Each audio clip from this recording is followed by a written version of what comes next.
శ్రీ గురుభ్యో నమః. శ్రీమాత్రే నమః. 10 రోజులు కలశాన్ని పెట్టుకొని పూజ చేసుకునే వారికి అనుకోకుండా అసలు ఏమాత్రం ఊహించని విధంగా ఏదో ఒక ఆటంకం వచ్చి పడింది అనుకుందాం. అప్పుడు మరి ఈ కలశాన్ని మధ్యలో తీయడం ఎలాగా అనేటటువంటి సందేహం చాలా మందికి వస్తుంది. ఏమి చెయ్యాలి? స్త్రీలు బహిష్టుండొచ్చు, ఏదన్నా అశౌచం రావచ్చు, చెప్పలేం కదా, ప్రకృతి సహజమైనవి. అది జన్మించడమైనా మరణించడమైనా లేదా బహిష్టుకాలమైనా ఇవి ప్రకృతికి సంబంధించినటువంటివి కాబట్టి అనుకోకుండా జరగచ్చు. ఎప్పుడో 15 రోజులు 20 రోజుల తర్వాత పురుడు వస్తుంది అనుకున్న వాళ్ళకి ఇప్పుడే పుట్టేయచ్చు.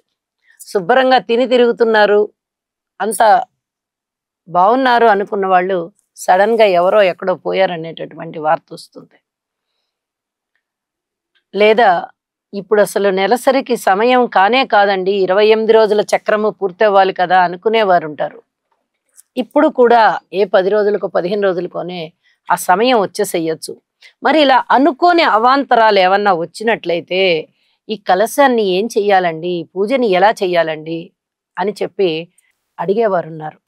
కుదిరినట్టయితే నియమిత కాలం అంటే 10 రోజుల నియమిత కాలము వేరే వారిని ఎవరన్నా పిలిపించి పూజ కొనసాగించండి.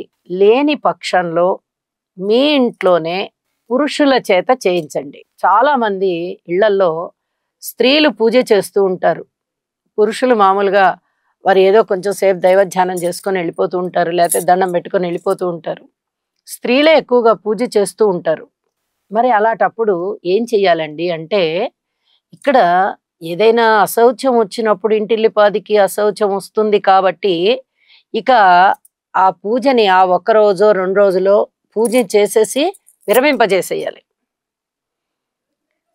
బహిష్టు వచ్చింది అనుకోండి స్త్రీలకి, అలాంటప్పుడు ఈ బహిష్టు ఉన్న స్త్రీలు పూర్తిగా దూరంగా ఉండి 3 రోజులు ఏమాత్రం ఇంట్లో కలపకూడదు. అంటే చాలా మంది తలస్నానం చేసి ఇళ్లలోకి వెళ్ళిపోయేటటువంటి అలవాటు ఉంది చాలా మందికి. కాబట్టి అలా తలస్నానం చేసేసి ఇళ్లలోకి వెళ్ళిపోకుండా పూర్తిగా వారు దూరంగానే ఉండాలి. అలా ఉండగలిగినట్లయితే పురుషులు ఈ పూజని కొనసాగించవచ్చు. అలా కాదండి, మాకెవరు చేసేవాళ్ళు లేరు, మాకు ఇంట్లో తలస్నానం చేసి మేము ఇంట్లోకి వెళ్ళిపోతామండి అనుకునేవాళ్ళు ఆ రోజుతో పూజని ముగించేయండి.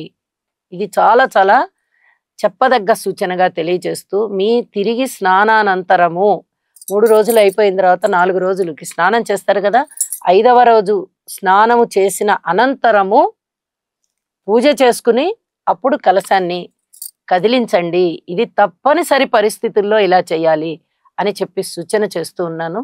శుభం.